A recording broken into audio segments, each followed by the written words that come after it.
Class 11th और 12th दोनों के लिए ही इंपॉर्टेंट है, क्योंकि आज हम टॉपिक जो कवर करने वाले हैं वो है कंसंट्रेशन टर्म्स, जो दोनों ही क्लास के लिए बच्चों के लिए इंपॉर्टेंट है। फिलहाल आज से हम अपना क्लास 12th का सिलेबस स्टार्ट कर रहे हैं, that is our first chapter solution. तो first of all see what is solution. इस चैप्टर के नेम का मतलब क्या है, सॉल्यूशन क्या है।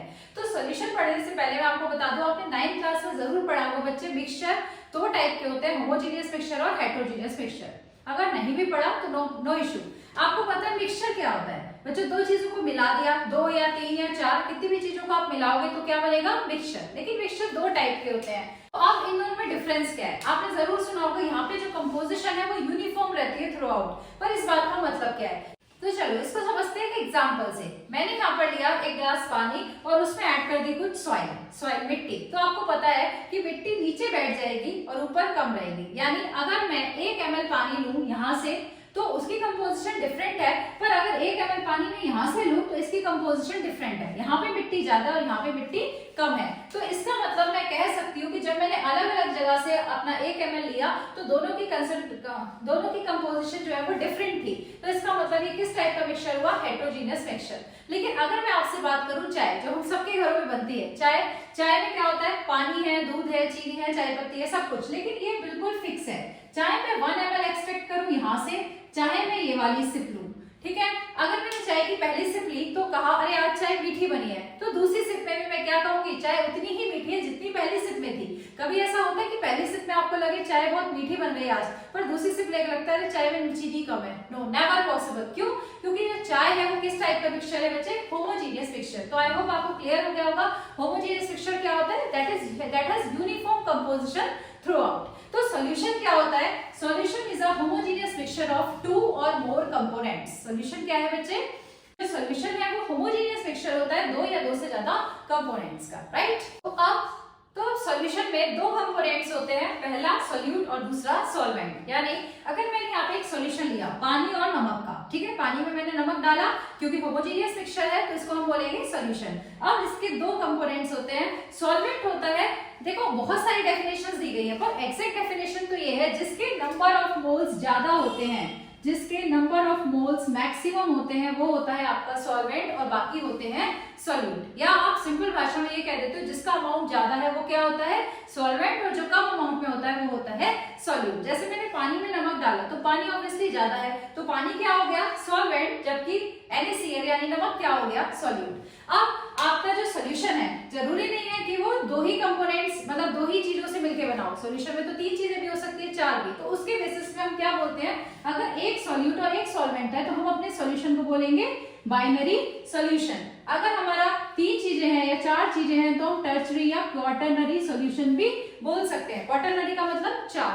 तो आपको याद रखना है सॉल्वेंट तो हमेशा एक ही होता है, जो मैक्सिमम अमाउंट में या जिसके नंबर ऑफ मोल्स मैक्सिमम होते हैं वही एक होता है सॉल्वेंट, बाकी सारे क्या होंगे, सॉल्यूट। क्योंकि क्वाटरनरी सॉल्यूशन है, टोटल 4 है तो 3 सॉल्यूट और 1 सॉल्वेंट, इस तरह से। तो जनरली आपको जब भी सिर्फ सॉल्यूशन लिखा मिलता है तो हम कौन सा सॉल्यूशन कंसीडर करते हैं, ओनली बाइनरी सॉल्यूशन, जिसमें एक सॉल्वेंट है और एक सॉल्यूट है, राइट। अब बिफोर स्टार्टिंग अ चैप्टर एक टर्म और आती है एक्वस सॉल्यूशन। ये भी आपको पता होनी चाहिए, ये भी आपको अपनी बुक्स में बहुत ज्यादा मिलती है, एक्वस सॉल्यूशन। एक्वस सॉल्यूशन का मतलब होता है एक ऐसा सॉल्यूशन जिसमें सॉल्वेंट क्या है, एक्वा मतलब पानी। जब हम पानी में कोई सॉल्यूशन बनाते हैं तो उसको क्या बोलते हैं, एक्वस सॉल्यूशन। फॉर एग्जांपल मैंने यहाँ लिख दिया aqueous NaOH reacts with HCl, right. तो अब क्या होगा, NaOH बेस है, HCl एसिड है, रिएक्शन हो जाएगी, न्यूट्रलाइजेशन बनेगा सॉल्ट प्लस वाटर। लेकिन इस एक्वस का क्या मतलब था कि जो NaOH सॉल्यूट है उसको हमने डिसॉल्व किया है, किसमें, वाटर में।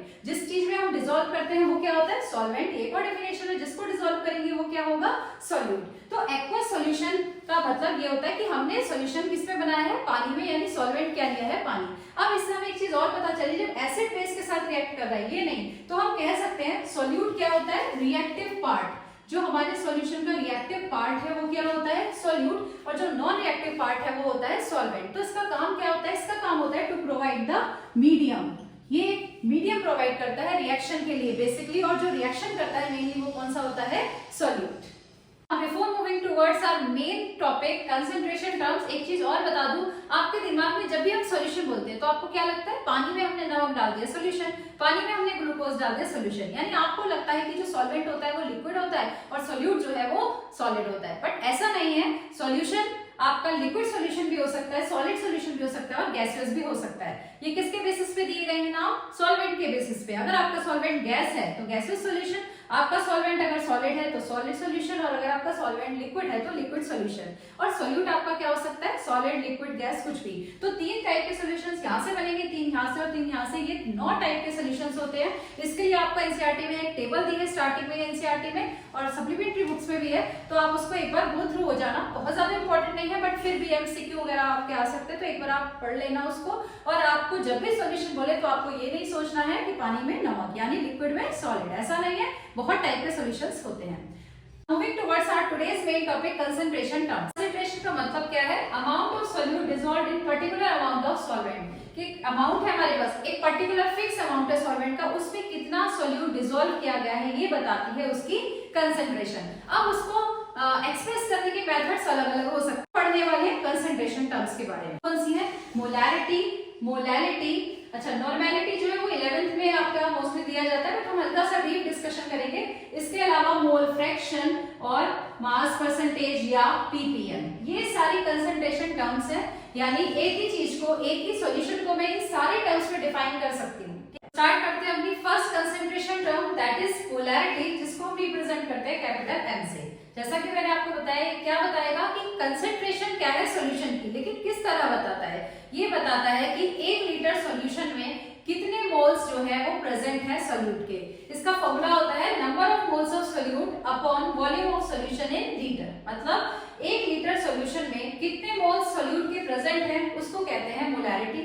अब नंबर ऑफ मोल्स की यूनिट आ गई मोल, और अपॉन में आ गया लीटर, तो मोल पर लीटर इसकी यूनिट है, या सिंपली हम इसको बोल देते हैं मोलर, जिसको कैपिटल एम से रिप्रेजेंट करते हैं। तो ये है molarity, that is number of moles of solute are present in per litre of solution, right. आपको इसमें दिक्कत क्या आती है? जब न्यूमेरिकल्स आते हैं तो आपको फॉर्मूला याद होना चाहिए सबसे पहले तो, और उसके बाद दूसरा चीज आपको पता होना चाहिए नंबर ऑफ मोल्स निकालते कैसे हैं। तो नंबर ऑफ मोल्स, आपने मोल कंसेप्ट पढ़ा है, 3 तरह से हम नंबर ऑफ मोल्स को कैलकुलेट कर सकते हैं। ऑल्दो आपके 99 और मोर देन दैट आपके जो क्वेश्चंस है उसमें एक ही फॉर्मूला अप्लाई होता है, नंबर ऑफ मोल्स का गिवन मास अपॉन मोलर मास। किसका? सोल्यूट का, क्योंकि हमें नंबर ऑफ मोल्स किसके निकालने हैं? सोल्यूट के। तो जितना भी मास आपको सोल्यूट का दिया है उसको डिवाइड कर दोगे आप उसके मोलर मास से, एटम है तो एटॉमिक मास से, लाइक दैट। तो यहाँ से आपका मैक्सिमम निकल जाता है। बाकी आपको एक ही फॉर्मूला याद रखना है, mainly given mass upon molecular mass, ठीक है। तो ये आपको देगा number of moles, given mass upon molecular mass. अभी क्वेश्चन करेंगे।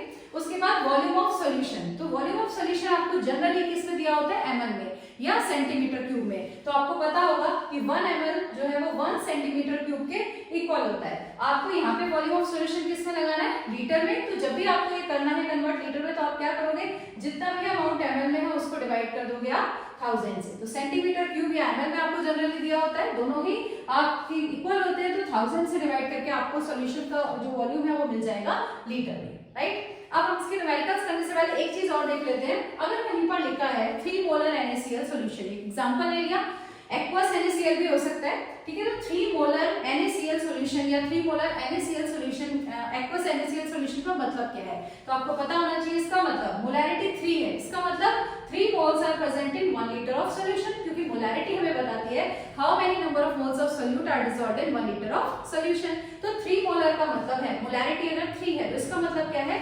3 moles of NaCl are present in 1 litre of solution, ठीक है। तो ये आपको न्यूमेरिकल्स में हेल्प करेगा। तो let's start the numericals now. तो चलिए फर्स्ट न्यूमेरिकल देख लेते हैं। 4 gram of NaOH are present in 250 ml of solution, calculate its molarity. अब आपको मोलैरिटी का फॉर्मूला पता है कि number of moles upon volume of solution in litre. तो सबसे पहले आपको मोलैरिटी निकालने के लिए क्या चाहिए? नंबर ऑफ मोल्स, और नंबर ऑफ मोल्स का फॉर्मूला क्या है? Given mass upon molar mass. तो अब आप देखो क्वेश्चन में आपको गिवन मास कितना है? 4 ग्राम आपको दिया है, 4 ग्राम प्रेजेंट है, तो आपने अप्लाई किया 4 gram divided by molar mass. जब आप NaOH का ऐड करो कितना आएगा? 40, Na का 23 प्लस ऑक्सीजन का 16 प्लस हाइड्रोजन का 1, इट विल गिव यू 40। तो इसका मतलब मोलर मास कितना हो गया? 40। अगर आपको सोल्यूट का नाम पता है तो मोलर मास तो आप कैलकुलेट कर ही सकते हो। तो आपके नंबर ऑफ मोल्स आ गए 1/10, और you can say 0.1 moles, right. आपको मिल गए नंबर ऑफ मोल्स, कितने हो गए? 0.1, राइट। नेक्स्ट अपॉन में आपको लगाना है वॉल्यूम ऑफ सॉल्यूशन, और वो किस में लगाना है? लीटर। तो क्वेश्चन में ऑलरेडी गिवन है volume of solution how much? 250 और आपको पता है कि अगर हमें 250 ml को लीटर में कन्वर्ट करना है तो किससे डिवाइड करना है, 1000 से, तो दिस विल गिव यू 0.250। तो अब आप इसको सॉल्व कर लोगे, या फिर आप क्या कर सकते हो, डायरेक्टली नंबर ऑफ मोल्स आपके कितने आए थे, 1/10। कुछ बच्चों को ऐसे इजी लगता है, तो नंबर ऑफ मोल्स हो गए 1/10 और वॉल्यूम कितना है 250, वॉल्यूम है 250, बट इसको डिवाइड करना है आपको 1000 से, राइट। तो इस तरह सॉल्व कर सकते हो आप। तो आपका आंसर किसी भी तरह आप सॉल्व कर लो, जैसा आपको इजी लगे, आपका आंसर हो जाएगा 0.4 मोलर, ठीक है, या फिर मोल्स पर लीटर। तो दिस इज योर मोलैरिटी। तो ये कॉन्सेप्ट समझाने के लिए बिल्कुल बेसिक क्वेश्चन है, पर ऐसे क्वेश्चंस भी आपके बोर्ड में आ जाते हैं एमसीक्यू में, 1 मार्क में आपको कैलकुलेट करना होता है। This class is calculate molarity of 100 gram of pure water if density is 1 ग्राम पर ml। अब आपको मोलैरिटी निकालनी है, तो फॉर्मूला आपके सामने है। मोलैरिटी के लिए आपको चाहिए नंबर ऑफ मोल्स और वॉल्यूम। देखो ये क्वेश्चन वैसे भी बहुत इंपॉर्टेंट है, ये आपके काम आएगा, आप इसकी जो आंसर आएगा उसको आप लर्न भी रख सकते हो, क्योंकि ये बहुत जगह अप्लाई होता है, तो आपको बार बार कैलकुलेट करने की जरूरत नहीं पड़ेगी। इंपॉर्टेंट क्वेश्चन है, ध्यान से देखो। अब आपको मोलैरिटी निकालनी है, तो molarity is equals to, formula ये अप्लाई करना है, number of moles. Number of moles का फॉर्मूला क्या होता है, given mass upon molar mass. तो गिवन मास कितना दिया है आपको, 100 ग्राम, तो नंबर ऑफ मोल्स निकालेंगे 100 ग्राम अपॉन मोलर मास कितना होता है वाटर का, 18। तो ये आ गए हमारे नंबर ऑफ मोल्स। पर प्रॉब्लम क्या है, यहाँ पे हमें वॉल्यूम गिवन नहीं है, इस क्वेश्चन में हमें वॉल्यूम के बारे में कुछ भी नहीं बताया, लेकिन यहाँ पर किसके बारे में बताया, हमें डेंसिटी के बारे में बताया। तो आई होप आपको स्ट्राइक कर जाना चाहिए माइंड में, density is equals to mass upon volume होता है।